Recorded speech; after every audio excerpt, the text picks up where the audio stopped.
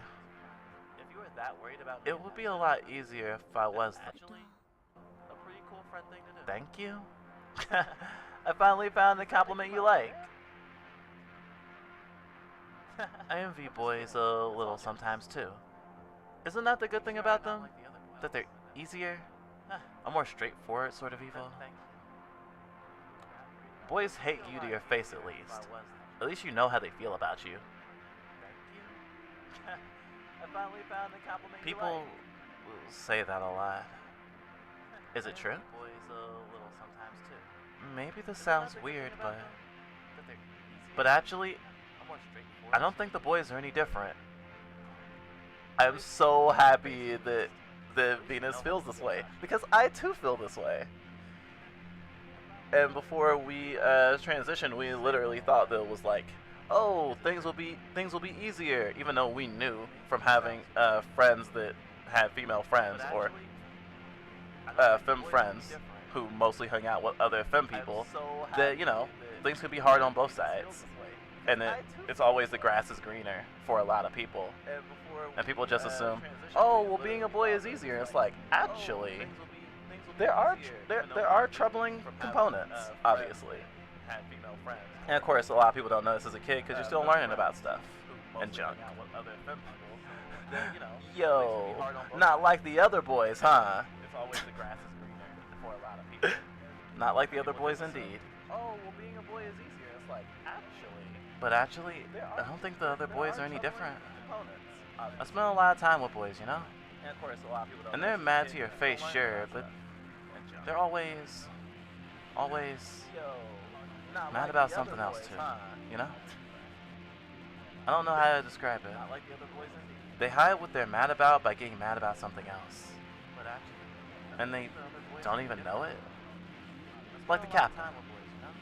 What's the captain really mad about, you think? I don't know. I thought it must just be being here, like us. But I think that's not everything. What do you think I'm mad about? You're not mad. What am I then? I don't know.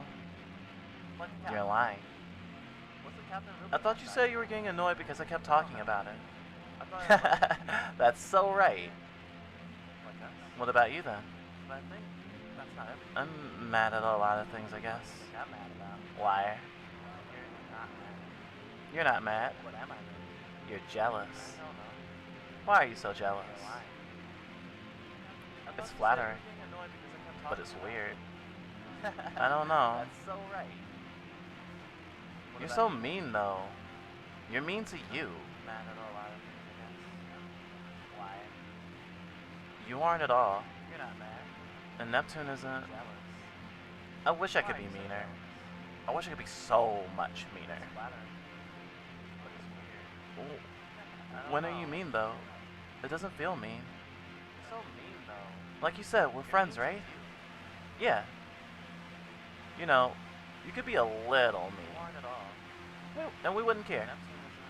I don't want to, though. Sometimes you're still mean, without meaning to be. I know. I hate it. I'd rather get made fun of than be mean.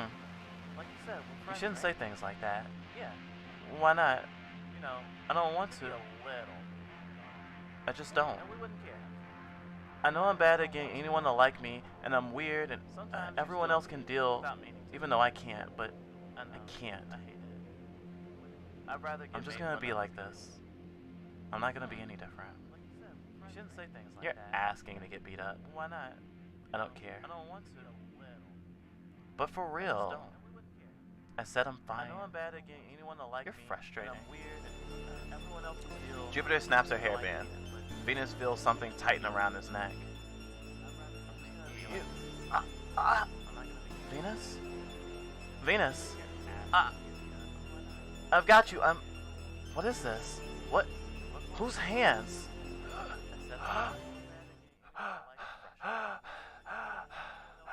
Jupiter snaps her hairband. Venus feels something tighten around his neck. You're afraid that you'll be hurt, aren't you? I am not a doll. Venus. I am not a doll. I am not a doll. I've got you. I am not a doll. What is this? What? I am not a doll. Whose hands? I am not a doll. I am not a doll. I am not a doll. I am not a doll. I am not a doll. I am not a doll. I am not a doll. I am not a doll. I am not a doll. I am not a doll. I am not a doll. I am not a doll. I am not a doll. I am not a doll. I am not a doll. I am not a doll. I am not a doll. I am not a doll. I am not a doll. I am not a. It's easier to exist here than anywhere else. I think humans are.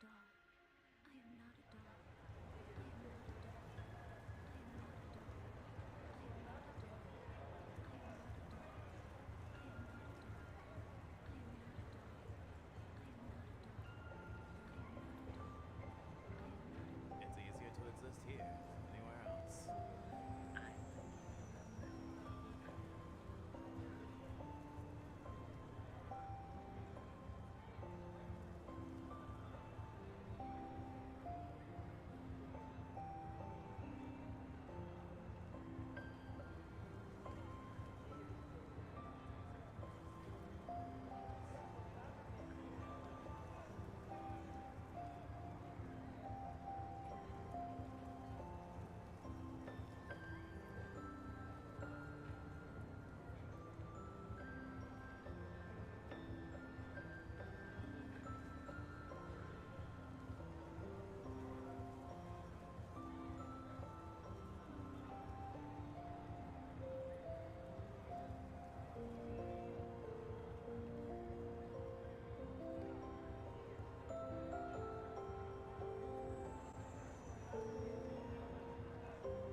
So let's read what this person in 2017 had to say about the disability rights movement must be pro-choice.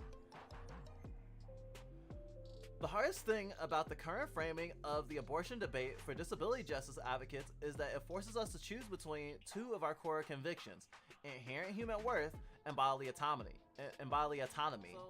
As a disabled person, an asexual non-binary person who was assigned female at birth, and an activist, I hate the ideas and circumstances that put these principles in opposition to each other. Still, the choice is easy for me to make.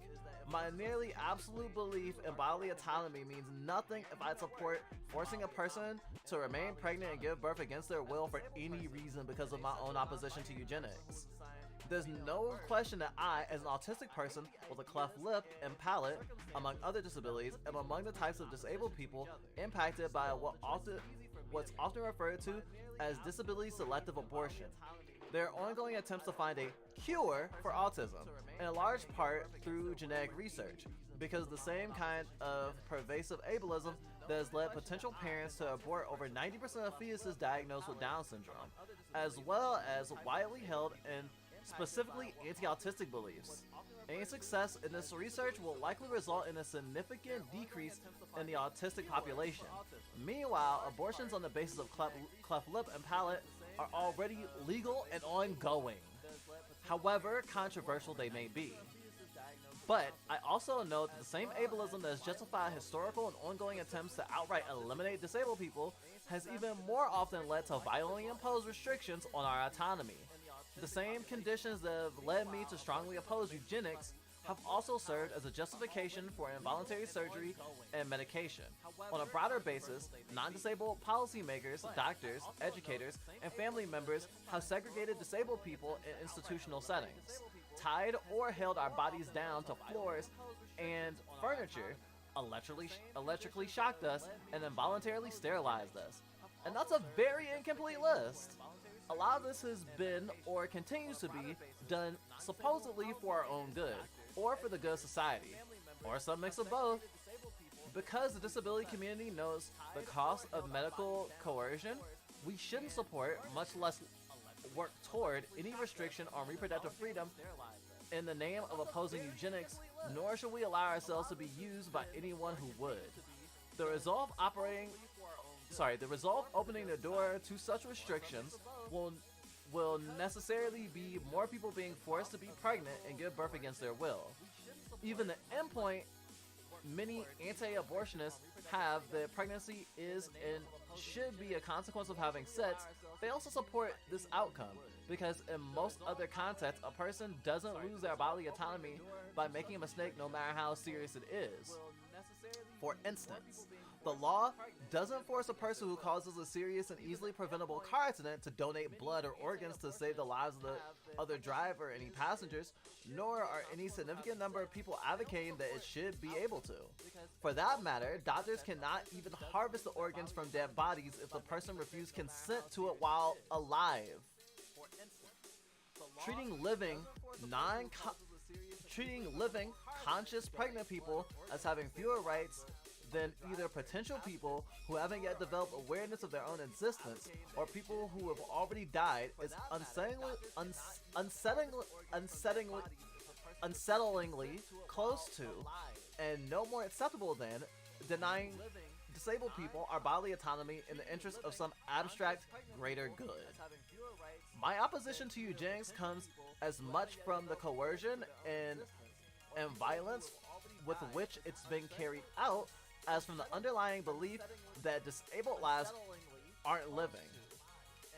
Legal or other limits on disability selective abortion cannot and will not meaningfully address underlying systemic problem such as poverty and structural ableism in healthcare, education, and employment that have perpetuated that belief, and in doing so pitted disability and reproductive justice against each other in the first place. Their only purpose and effect will be to serve as a first step towards greater and more general restrictions on abortion and other forms of reproductive freedom. taking time and energy away from advocacy that would actually improve the quality of our lives just to increase our numbers at the cost of many people's bodily autonomy turns my understanding of disability justice on its head. We would do much better to focus on making changes that would address the legitimate concerns and limitations of many prospective parents of disabled kids, and that disability rights activists should have been working towards for decades. Already, because of the advocacy of disabled people and our allies, non-disabled people of childbearing age have almost certainly met, gone to school with, or worked with people with disabilities throughout their lives. Therefore, whether they know it or not, they will likely be working off a very different idea about the kind of life that someone with a disability can lead than their parents had at their age. My guess is that every one of us in the disability community wants to make sure the same thing can be said for those children 30 years from now, whether they're disabled or not. The best, if not the only way to do so, is to focus on fighting for the disabled people alive right now. Our inherent worth, our well-being, and our autonomy. Sorry, I got kind of emotional at the end there. As a disabled person who has disabled lovers and friends, this is very important to me as well. And I never thought about how, or I haven't until recently thought about just how much the existence of disabled people is used by people to, as a disabled person who has disabled lovers and friends, this is very important to me as well.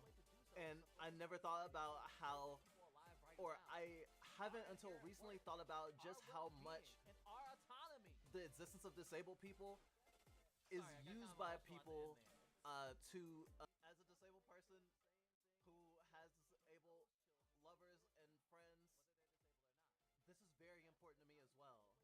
And I never thought about how, or I haven't until recently thought about just how much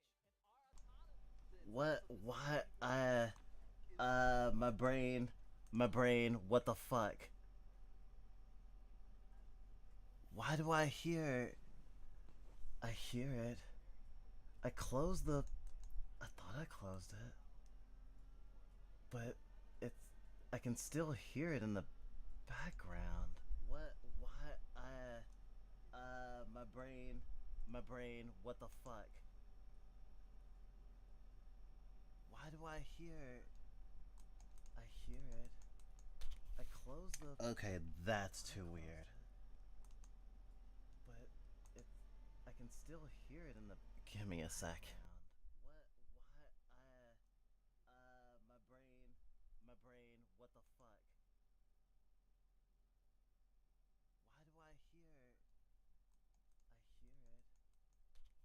closed the... Okay, that's too weird. But I can still hear it in the... Give me a sec.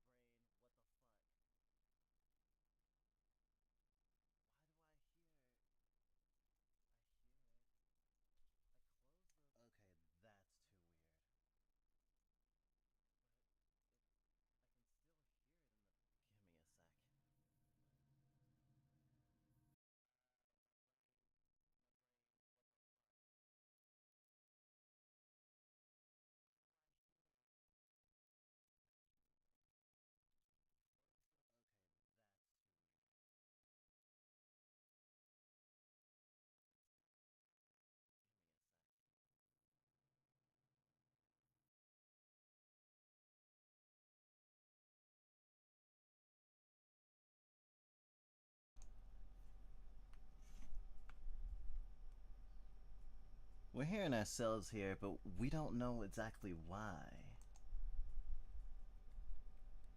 We thought we had a playback of the stream playing somewhere, but we don't.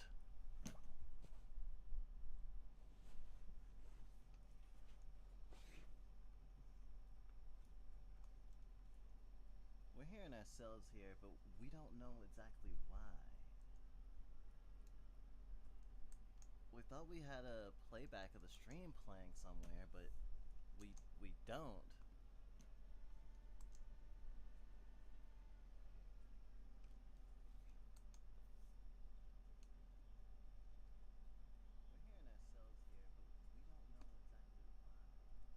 It's looping. We thought we had a playback of the stream playing somewhere, but we don't. Okay, I'm gonna close Steam maybe? Which will also close my model, unfortunately. It's looping.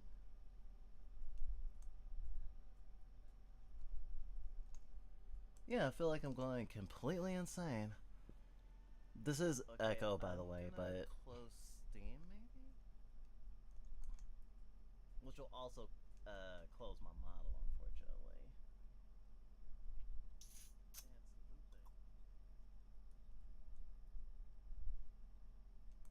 Okay. Yeah, I feel like I'm going completely insane.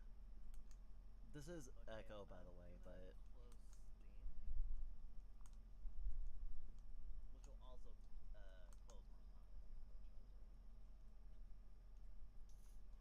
unfortunately. I might restart stream because of this, because I don't. I can't figure this out. This is Echo, by the way, but let's see.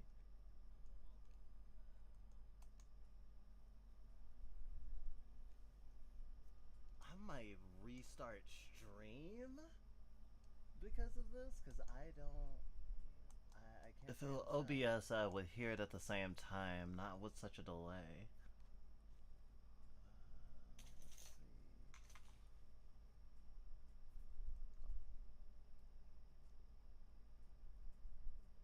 might restart stream because of this, because I don't. If it was OBS, I would hear it at the same time, not with such a delay. And I don't have anyone in chat confirming that they hear it too, so maybe I have two audios going at the same time?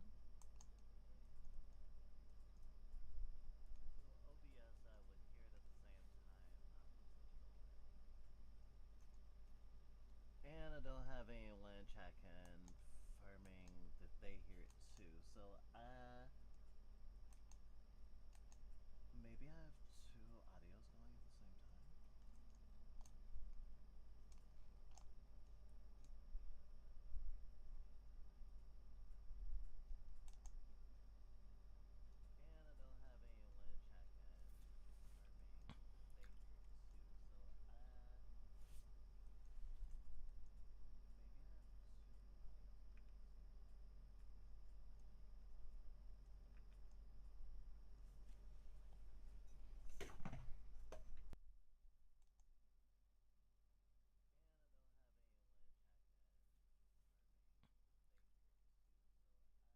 Unplugging my audio interface did not work.